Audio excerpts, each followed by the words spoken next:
تو بس خدا کی قسم خدا نے محمد عربی کو وہ بزرگی عطا فرمائی ہے۔ نبی کریم صلی اللہ علیہ وسلم کو اللہ نے خود وہ بزرگی، وہ رفعت، وہ شان، وہ مقام، وہ مرتبہ اور وہ رفعت عطا فرمائی کہ سوائے خدا کے اس بزرگی اور مرتبے کو سمجھنا کسی اور کے لیے محال ہے۔ بنانے والا خدا جانتا ہے کہ انہیں کتنی رفعتوں اور عظمتوں سے سرفراز فرمایا، اور بننے والے مصطفیٰ جانتے ہیں کہ انہیں رب نے کس شان و عظمت کا پیکر بنایا۔ لیکن پھر قرآنی آیات اور احادیث مبارکہ میں جو آپ کی رفعتوں، آپ کی عظمتوں کا جو تذکرہ ہے، وہ بندے کی سمجھ کے لیے، بندے کے عقیدے کو درست کرنے کے لیے، بندوں کو مقام مصطفیٰ کی ایک اہمیت بتانے کے لیے اللہ رب العزت نے قرآن پاک میں اور حبیب پاک نے خود حدیث شریفہ میں اس کا ذکر فرمایا۔ اور ہماری سمجھ کے لیے جو چیزوں کا ضروری ہونا تھا اللہ نے ان کا ذکر قرآن میں فرما دیا، اور جو ہم نہیں سمجھ سکتے تھے اللہ نے بس وہ اپنے لیے اور اپنے نبی کے لیے خاص کر کے رکھ لیا، ہمیں اس کا ذکر بھی نہیں فرمایا۔ جیسے مثال کے طور پر عرش معلیٰ تک حضور کا جانا ثابت، اور اگر تہ میں ڈوبتے چلے جائیں تو لامکا قاب قوسین کی منزلوں تک کا ہونا ثابت ہے۔ ہماری اپنی عقل کو جو بات سمجھ میں آ سکتی تھی اس کا ذکر ہے، اب اس کے بعد کیا ہوا بس وہ اللہ اور اس کے رسول کے لیے خاص ہے، بندے کی سمجھ کے باہر ہے۔ لیکن وہاں بھی ایک عظمت اور رفعت مصطفیٰ ہے جو بندہ نہیں سمجھ سکتا۔ تو الغرض معزز سامعین کرام، اسی لیے کیا خوب فرمایا گیا، واہ کیا جود و کرم ہے شہ بطحا تیرا۔ نبی کریم علیہ السلام کی شان دیکھیے، اخلاق کا عالم، حضور کی شان، حضور کی رفعت، اللہ نے کیا عظمت حضور کو مقام عطا فرمایا تھا۔ واہ کیا جود و کرم ہے شہ بطحا تیرا، نہیں سنتا ہی نہیں مانگنے والا تیرا۔ تو الغرض نبی کریم رحمت اللہ عالمین صلی اللہ تعالی علیہ وسلم کو اللہ نے اتنا بلند و بالا مقام عطا فرمایا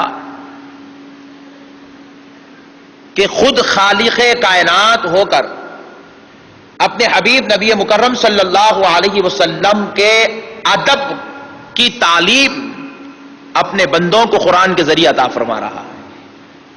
حالانکہ اکثر ہوتا ایسا ہے کہ جب کسی بڑے کا ادب ہو تو چھوٹا اپنے چھوٹوں کو سکھاتا ہے۔ مثال کے طور پر استاذ کا ادب ہے تو دیگر استاذ سکھاتے ہیں، یا پھر کلاس میں جو سب سے زیادہ ذہین لڑکا ہوتا ہے یا جو کلاس کا ایک ذمہ دار لڑکا ہوتا ہے وہ اپنے دیگر ساتھیوں کو استاذ کا ادب سکھاتا ہے، یا اسکول کا جو سب سے زیادہ اہمیت کا حامل شخص ہو اس کا مقام، اس کا ادب، اس کا احترام ایک دوسرا استاذ اپنے شاگردوں کو سکھاتا ہے۔ پیر و مرشد کا ادب دوسرے خلفاء یا مریدین اپنے دیگر مریدین کو، اپنے دیگر پیر بھائیوں کو اور اپنے پیر کے دیگر مریدین کو سکھاتے ہیں۔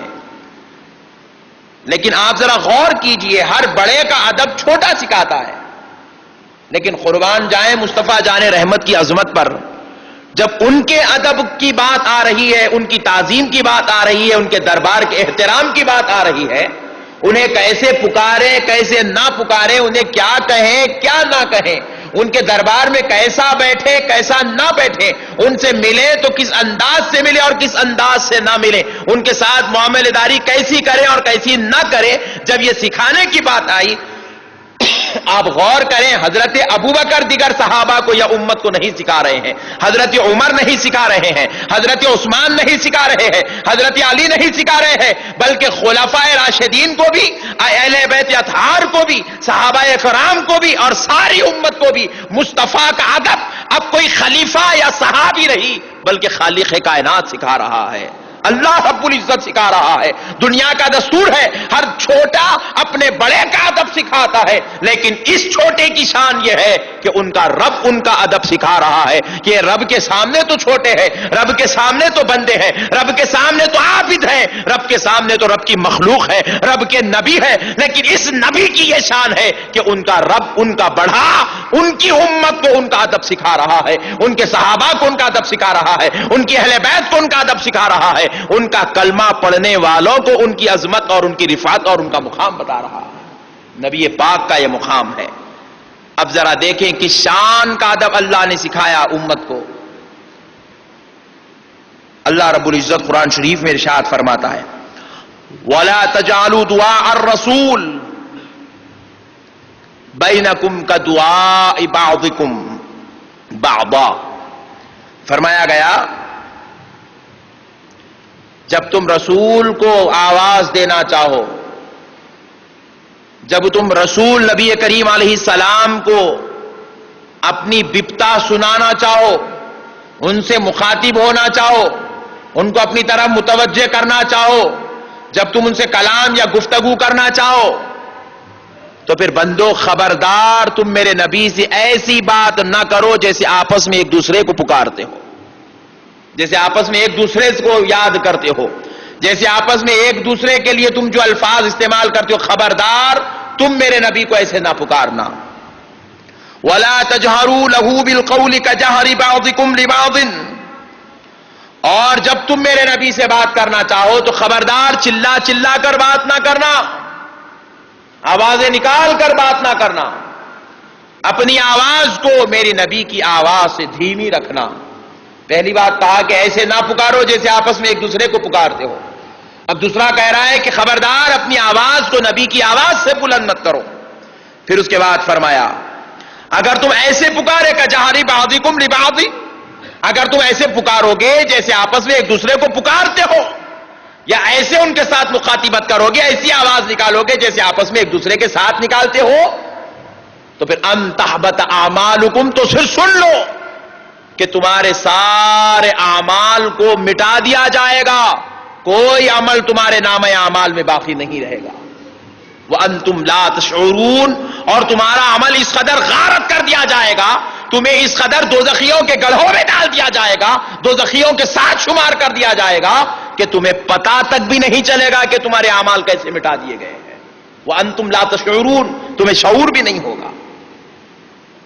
معزز سامعین کرام، یہ تو قرآن کی آیت ہے.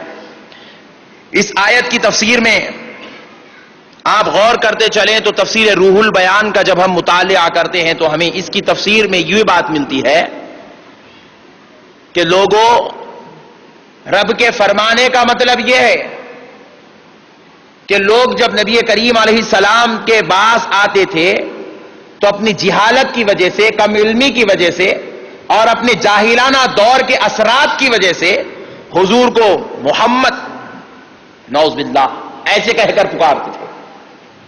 محمد ابن عبداللہ ایسے کہہ کر پکارتے تھے. رسول اللہ صلی اللہ علیہ وسلم کو نام لے کر پکارتے تھے، یا پھر آپ کے والد کے نام کے ساتھ، جیسے عرب کا دستور ہے کہ بیٹے کو اس کے باپ کے نام کے ساتھ یاد کیا جاتا ہے، اس دستور کے ساتھ یاد کرتے تھے.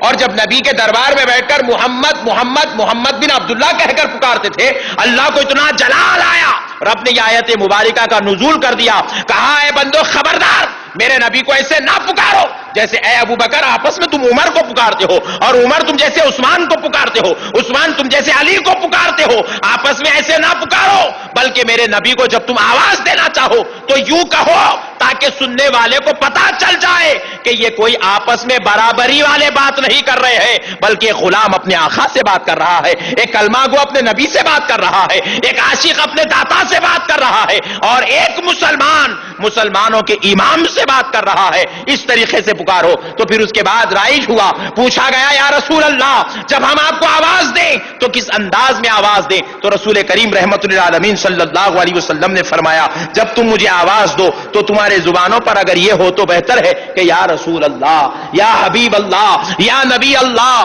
اس طریقے سے پکارا کرو۔ ذرا غور کیجئے پیارے بزرگوں اور دوستو، ہم تو انسان ہیں، ہم تو غلام ہیں، ہم تو نبی کے امتی ہیں، ہم نبی کو نعوذ باللہ محمد کہہ کر کیسے پکار سکتے ہیں، یا محمد کہہ کر کیسے پکار سکتے ہیں، جبکہ ان کا خدا ان کے اوپر 6666 آیتیں بھیج رہا ہے، لیکن ایک مقام پر بھی محمد کہہ کر نہیں پکار رہا ہے، ایک مقام پر بھی محمد کہہ کے آواز نہیں دے رہا ہے، بلکہ جب پکار رہا ہے۔ آپ دیکھیں دیگر انبیاء کی بات آئی تو یا موسیٰ کہا، یا عیسیٰ کہا، یا عیسیٰ ابن مریم کہا، جب آواز آئی تو یا آدم کہا، یا ابراہیم کہا، یا اسماعیل کہا، لیکن جب بات آئی پیارے مصطفیٰ کی تو رب نے یا محمد نہیں کہا۔ کہیں پر رب کہہ رہا ہے یاسین، کہیں کہہ رہا ہے یا ایھا المزمل، کہیں کہہ رہا ہے یا ایھا المدثر۔ تو رب نے اس انداز سے اپنے مصطفیٰ جان رحمت کو پکار کر ان کے امتیوں کو بتا دیا کہ لوگوں،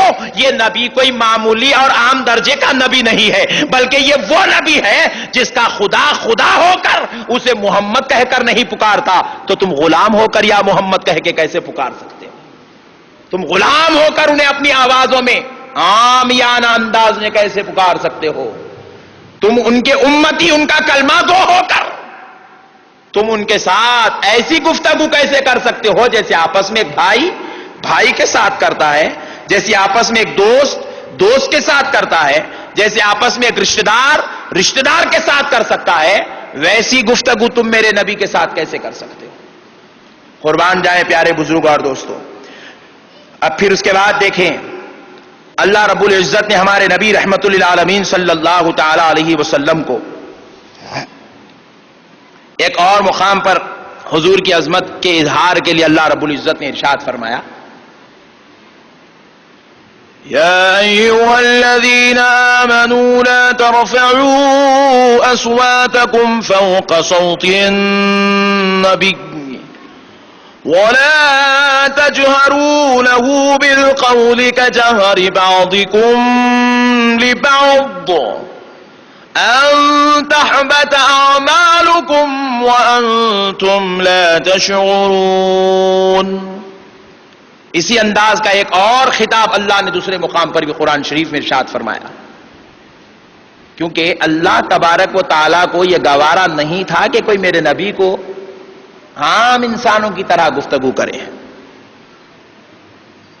اللہ رب العزت نے فرمایا وَتُعَزِّرُهُ وَتُوَقِّرُهُ، کہ تم جتنی ہو سکتی ہے حد سے زیادہ میرے نبی کی عزت کرو اور ان کی توقیر کرو۔ اور پوچھا گیا صحابہ اکرام، صوفیاء اکرام، مفسرین و محدثین سے کہ تعظیم نبی کیا ہے، توقیر نبی کیا ہے؟ تو کہا نبی کا نام لے کر نبی کو پکارنا بھی ادب ہی ہے۔ اللہ اکبر۔ اور نبی کی شان کے مطابق نبی کو آواز دینا یہ ادب ہے، یہ تعظیم ہے، یہ توقیر ہے۔ آپ پوری تاریخ اٹھا کر دیکھیں، پورے احادیث دیکھیں، پوری سیرتیں اٹھا کر دیکھیں، کہیں پر بھی آپ کو ایسا نہیں ملے گا کہ حضرت ابوبکر نے کبھی یا محمد کہہ کر پکارا ہو، حضرت عمر نے کبھی یا محمد کہہ کر پکارا ہو، ایسا آپ کو کہیں نہیں ملے گا۔ حضرت عثمان نے، حضرت علی نے کبھی نبی کو یا محمد کہہ کر پکارا ہو، ایسا آپ کو کہیں نہیں ملے گا۔ اور نعوذ باللہ آج کل جمعہ کے خطیبوں کو ہم دیکھتے ہیں، جلسوں میں دیکھتے ہیں، ٹھہرے جناب محمد الرسول اللہ نے کہا ہے۔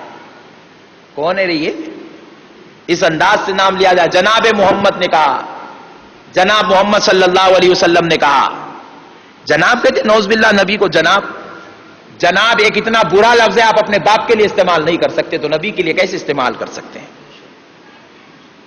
آپ مجھے جناب نہیں بول سکتے، یہ خلاف ہے، آداب کے خلاف ہے۔ آپ مجھے جب بات کریں گے تو ادباً تعظیماً بات کہہ رہا ہوں، آپ تو مجھے جو چاہے کہہ سکتے ہیں، لیکن ادب اور تعظیم کی بات ہو رہی ہے تو کہہ رہا ہوں آپ مجھے مولانا کہتے ہیں، جناب نہیں کہتے۔ ایک عالم کو جناب کہنا عالم کی شان کے خلاف ہے، تو پھر ذرا سوچو نبی کو جناب کہنا کیا یہ اخلاق ہے؟ کیا یہ تعظیم ہے؟ کیا یہ انسانیت ہے؟ کیا یہ کلمہ پڑھنے والے امتی کی اخلاق ہے؟ نعوذ باللہ آج کل نہ صرف کہا جا رہا ہے بلکہ بڑے بڑے پوسٹرز لگائے جا رہے ہیں، جناب محمد الرسول اللہ صلی اللہ علیہ وسلم۔ نعوذ باللہ من ذالک۔ کتنا بدترین دور آ گیا، کتنا آج کا عقیدہ کمزور ہو گیا. ارے خدا خدا ہو کر پوری قرآن میں ہر آیت، میرے استاد محترم علامہ طاہر رضوی القادری صاحب قبلہ رحمت اللہ علیہ ارشاد فرماتے ہیں قرآن کی ہر 3 آیت میں ایک آیت مصطفیٰ کی عظمت پر نازل کی گئی. 6666 آیات دیکھ لیں، ایک مقام پر بھی رب نے انہیں محمد کہہ کر نہیں پکارا، جبکہ وہ خدا ہے. اس کو حق ہے کہ وہ جس نام کے ساتھ چاہے مصطفیٰ کو پکارے، لیکن نہیں پکارتا.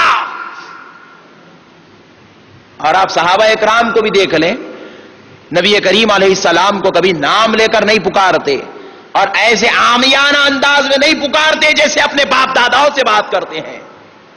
قربان جائے پیارے بزرگ اور دوستو، ایک بیوی ہے، اس کا حق بنتا ہے وہ اپنے شوہر کے ساتھ جس انداز میں چاہے گفتگو کرے، اگرچہ کہ وہ اندرونی معاملات میں بعض مقامات پر اپنے شوہر کے ساتھ انتہائی محبت والے دور سے گزرتی ہے، تب بھی اپنے شوہر کو کس انداز میں پکار لے تو محبت کا تقاضا ہے، سن لیا جا سکتا ہے. لیکن قربان جائیں حضرت عائشہ فرماتی ہے جب حضور ہم سے انتہائی درجے کے محبت کے معاملات سے گزرتے تو ہماری زبانوں پر صرف ایک ہی لفظ ہوتا تھا، یا رسول اللہ آپ پر ہمارے ماں باپ قربان ہو جائے. ہم نے اس لمحوں میں بھی اپنے نبی کی ادب میں فرق آنے نہیں دیا. یہ وہ نبی ہے جو اپنی ازواج مطہرات کے ساتھ اتنی محبت والے مراحل طے کر رہے ہیں کہ ایک روایت یوں بیان کی جاتی ہے حضرت عائشہ چھوٹی تھی، جن کی عمر بہت کم تھی اور ابھی ان کا کھیلنے کا ذہن ختم نہیں ہوا تھا، تو رسول اللہ خود ان کی سہیلیوں کے گھر جاتے، سہیلیوں کو بلا کر لاتے اور عائشہ کے ساتھ کھیلنے کے موقع فراہم کرتے. کہتے عائشہ میں نے تمہاری سہیلیوں کو بلایا ہے تاکہ تم کچھ دیر کھیل لو اور تمہاری مزاج اور طبیعت میں آسانی آ جائے. تو معزز سامعین ذرا غور کرو، ایسا محبت کا لمحہ گزرا. عائشہ فرماتی ہے ہم نے اس مرحلے میں بھی مصطفیٰ کے ادب میں فرق آنے نہیں دیا. جب بھی ہم کہتی تھی تو یہی کہتی تھی یا رسول اللہ آپ پر ہمارے ماں باپ قربان ہو جائیں. انتہا محبت ہو گئی لیکن ادب میں فرق آنے نہیں دیا. بے ادبی 2 وقتوں میں ہوتی ہے، ایک جب انتہا کو محبت پہنچ جاتی ہے تو انسان اپنی ان آداب کی منزلوں سے آگے نکل جاتا ہے، یا پھر جب انتہا کا غم ہو جاتا ہے اس وقت انسان بے ساختہ ہو کر ادب کی مرحلے سے پار ہو جاتا ہے. لیکن غور کریں سیدہ فاطمہ الزہرا رضی اللہ تعالی عنہا رسول اللہ کے جنازہ اقدس پر کھڑی ہوئی ہے اور عرض کرتی ہے یا رسول اللہ آپ کی بیٹی اور اس کا سارا خانوادہ، اس کا ساری آل آپ پر سے قربان یا رسول اللہ. لیکن یا رسول اللہ آپ نے جو ہمیں تعلیم عطا فرمائی ہے، جو ہمیں ادب عطا فرمایا ہے، ہم اس ادب کی بنیاد پر آپ خاموش ہے، ورنہ آج ہم اتنا نوحہ کرتے، اتنا ماتم کرتے، اتنا غم مناتے کہ دنیا کو بتا دیتے کہ نبی کے وصال پر ہمیں جتنی تکلیف ہوئی ہے کائنات میں کسی اور کے وصال پر کسی اور کو اتنی تکلیف نہیں ہوئی ہے. اتنے تکلیف والے مرحلوں سے گزرنے کے باوجود بھی تعظیم و احترام میں لمحے بھر کا فرق نہیں آیا.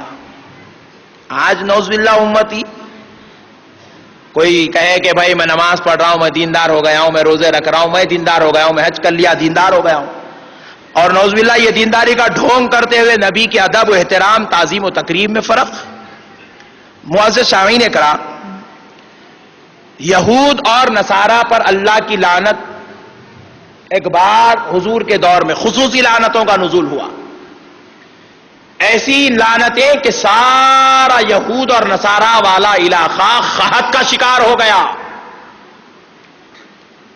جن علاقوں جو یہودیوں کی بستیاں تھیں، جو نصارہ کی بستیاں تھیں، ان بستیوں پر اتنا دردناک عذاب کہ وہ بستیوں کے اندر نہ کوئی اناج اگتا، نہ کھیتی باڑی ہوتی، نہ زراعت ہوتی، نہ کوئی کاروبار، نہ تجارت، خالی قحط ہی قحط تھا. جبریل امین علیہ السلام دربار رسالت میں تشریف لائے. حضور نے ان کے ان حالات کے تعلق سے جبریل سے کیفیت پوچھی. جبریل وہ والوں کا کیا حال ہے؟ وہ یہود بستی والوں کا کیا حال ہے؟ وہ نصارہ بستی والوں کا کیا حال ہے؟ تو کہا یا رسول اللہ ان کا رب ان سے شدید ناراض ہے. نبی پاک علیہ السلام نے امت کو تعلیم دینے کی خاطر پوچھا، اے جبریل، کیا ان کا رب ان سے اس لیے ناراض ہے کہ وہ رب کو چھوڑ کر کسی اور کی عبادت میں لگ گئے؟ کیا ان کا رب ان سے اس لیے ناراض ہے کہ وہ اپنی جو ہے گندگیوں اور برائیوں کوتا ذہنیوں سے انہوں نے کسی اور کو خدا بنا لیا؟ تو جبریل امین کہنے لگے، یا رسول اللہ، قسم خدا کی، اگر ویسا ہوتا تو پوری کائنات عذاب الہی میں مبتلا ہو جاتی۔ ان پر جو عذاب مسلط ہوا اس لیے نہیں ہوا کہ انہوں نے رب کو چھوڑ کر کسی اور کو رب بنا لیا، انہوں نے کسی اور کو خدا بنایا اور اس کی پوجا و پرستش میں مصروف ہو گئے، اس لیے ان پر عذاب نہیں آیا، بلکہ یا رسول اللہ ان پر عذاب اس لیے مسلط ہوا کہ وہ آپ کی نبوت پر جھگڑا کرتے اور آپ کو اپنے جیسا بشر کہہ رہے تھے۔ آپ کی نبوت پہ جھگڑا کر رہے تھے اور آپ کو اپنے جیسا بشر سمجھ رہے تھے۔ کسی نے آپ کو اپنی طرح کا، کسی نے آپ کو اپنا غلام کہا، کسی نے آپ کو نعوذ باللہ عام بشروں کی طرح ایک بشر کہا، کسی نے آپ کی شان میں گستاخی کی انتہا یہ کر دی کہ آپ کو بیگانوں میں شمار کر دیا، تو نعوذ باللہ اللہ کو یہ ناگوار بولا، اس لیے رب نے ان کی بستیوں پر عذاب مسلط کر دیا۔ یہود ہو کر نبی کو بشر کہے تو خدا کو گوارا نہیں، عذاب مسلط ہو جائے، اور یہ کلمہ پڑھنے والا امتی ہو کر نبی کو نعوذ باللہ اپنی طرح بشر سمجھے اور عذاب نہ آئے، یہ کیسے ہو سکتا ہے؟ پھر اس کے بعد اس کے سجدوں پہ اس کا خدا اس سے راضی ہو جائے، یہ کیسے ہو سکتا ہے؟ پھر اس کے بعد وہ دین اور تبلیغ کے نام پر نکلے اور اس کا رب اس سے راضی ہو جائے، یہ کیسے ہو سکتا ہے؟ کیونکہ ایمان کا دار و مدار ادب اور تعظیم مصطفیٰ ہے۔ جب یہ کمزور ہو جاتا ہے تو ساری چیزیں کمزور، رائگاں نکمی ہو جاتی ہیں۔ نعوذ باللہ من ذالک۔ معزز سامعین اکرام، آپ اور غور کر کے دیکھیں تو اللہ رب العزت نے نبی کریم رحمت اللہ عالمین صلی اللہ تعالی علیہ وسلم کو اس بلند مقام اور اس بلند مرتبے سے سرفراز فرمایا کہ اللہ رب العزت نے نبی کریم صلی اللہ علیہ وسلم کو یا ایھا النبی کہہ کر آواز دیا، یا ایھا النبی۔ اب آپ دیکھیں قرآن شریف کی آیت ہے جو ہر بار ہم پڑھتے ہیں، ان اللہ و ملائکتہ یصلون علی النبی۔ اب غور کیجئے، یہاں پر اللہ تعالیٰ ان اللہ و ملائکتہ یصلون علی محمد بھی کہہ سکتا تھا، ان اللہ و ملائکتہ یصلون علی الرسول بھی ہو سکتا تھا۔ لفظ محمد یا رسول کے بجائے اللہ نے یا ان اللہ و ملائکتہ یصلون علی النبی کہا۔ نبی، یہ جو لفظ نبی ہے، آپ یقین جانیے اللہ نے اس کے اندر کیا جامعیت رکھی ہے۔ ان اللہ، بے شک اللہ، و ملائکتہ، اور اس کے سارے فرشتے جتنے اس نے بنائے، سارے فرشتے، یصلون علی النبی، درود پڑھتے ہیں نبی کریم صلی اللہ علیہ وسلم پر۔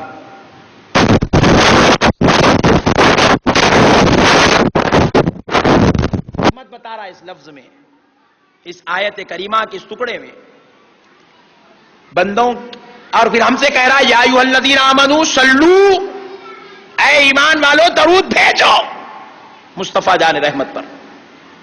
تو سوال یہ ہوا کہ ہم جب نبی پر درود کے نذرانے پیش کرتے ہیں تو ہمارا نام اور ہمارے نام کے ساتھ ہمارے والد کا نام لگا کر نبی کے دربار میں ہر جمعرات کو غلام کے درود کے نذرانے پیش کیے جاتے ہیں۔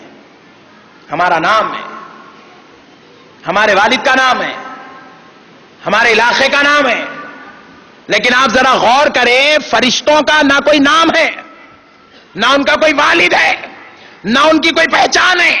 جس طرح یہاں 1000 آدمی ہو تو 1000 کے 1000 نام ہیں، بلکہ 2000 نام ہیں، پھر ہمارے والدین کے نام، ہمارے علاقوں کا نام، ہمارے گھر کا نام، محلے کا نام، گلی کا نام، ہماری ایک پہچان ہے۔ لیکن فرشتوں کا کوئی نام نہیں، فرشتہ صرف فرشتہ ہے، ملک ہے ملک ہے، بس اس کا کوئی نام نہیں۔ نہ فرشتے کا باپ ہے کہ باپ کا نام ہو، پھر نہ فرشتے کے پاس کوئی گلیاں ہیں، نہ چوراہے ہیں، نہ محلے ہیں، نہ علاقے ہیں۔ کوئی نام نہیں ہے. جب ایسی بات آئی، اب درود مصطفیٰ کے دربار میں پیش ہوتا ہے تو ہمارے نام کے ساتھ پیش کیا جائے تو پتا چل جائے گا فلاں علاقے سے فلاں غلام نے بھیجا ہے. لیکن جب فرشتوں کا درود نبی کے دربار میں آئے گا تو کیسے پہچانیں گے کہ کون سے فرشتے کا درود ہے؟ غور کیا جائے، پوائنٹ نوٹ کیا جائے. بڑی باریک بات عرض کر رہا ہوں. عرش کے فرشتوں کا آئے تو عرش پہ کروڑوں فرشتے ہیں، کون سا فرشتہ بھیج رہا ہے کیسے پہچانے؟ تو آواز آتی ہے اللہ رب العزت کے